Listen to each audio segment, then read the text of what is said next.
Now, U.S. President Joe Biden has said he will ensure a peaceful and orderly transition to Donald Trump after the Republicans' sweeping election win. Biden said this in an address at to the nation from the White House.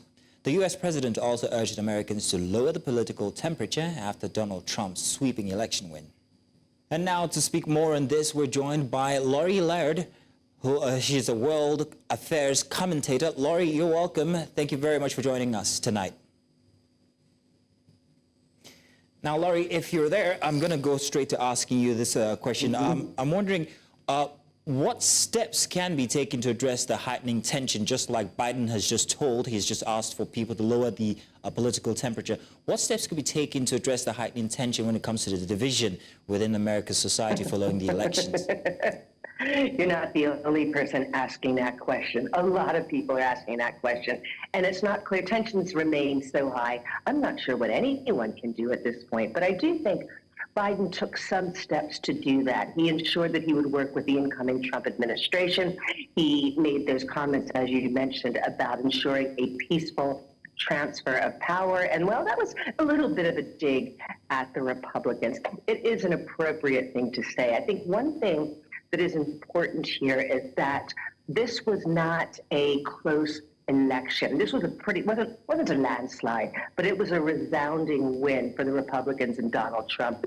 There's no way of querying vote counting. There are no lawsuits going on as we saw 4 years ago. Nobody is distrusting the result of this election. Trump has legitimacy, at least in terms of votes counted. A lot of Democrats would not like to call Donald Trump their president. But the fact that this is not a disputed ballot, I think will go some way toward calming tensions. But believe me, I think that would be a temporary state of affairs. And in a couple of years, we may be right back to where we were before this election.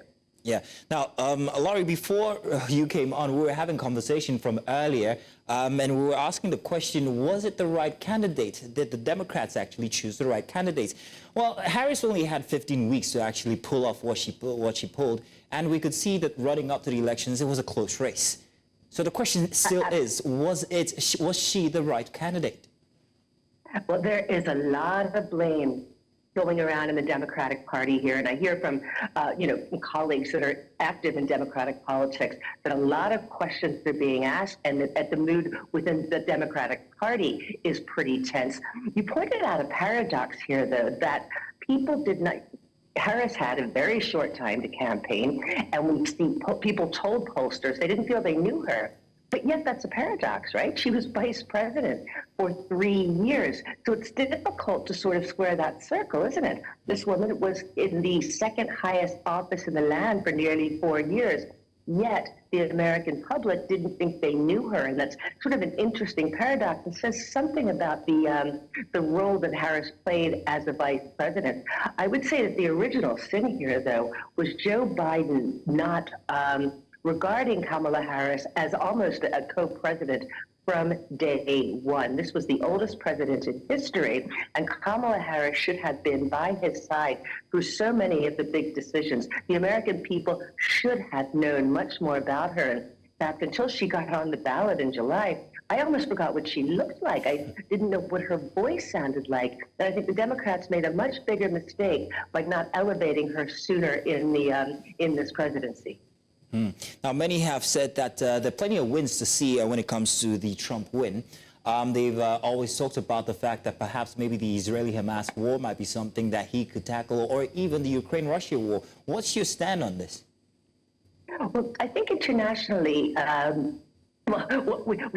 we can expect surprises, if that doesn't sound like a paradox, out of Donald Trump. He has said from day one he will solve the Ukraine-Russia war. Hasn't provided a whole lot of details there.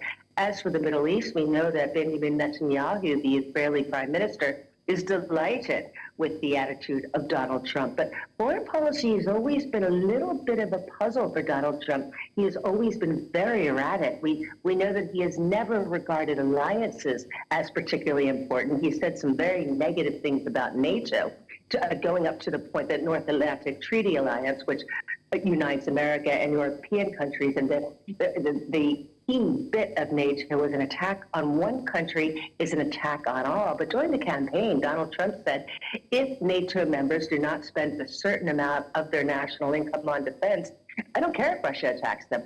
I'm not coming to their aid. Now, whether that is a campaign statement or whether he means that, we don't know. But certainly, I think we can expect an erratic, almost off the hook foreign policy from Donald Trump. Well, Laurie, I'm going to let you go with a quote from Harris from yesterday. Even when it's darkest, that's when the stars shine brightest. Laurie, thank you very much for joining us tonight. My pleasure. You're welcome.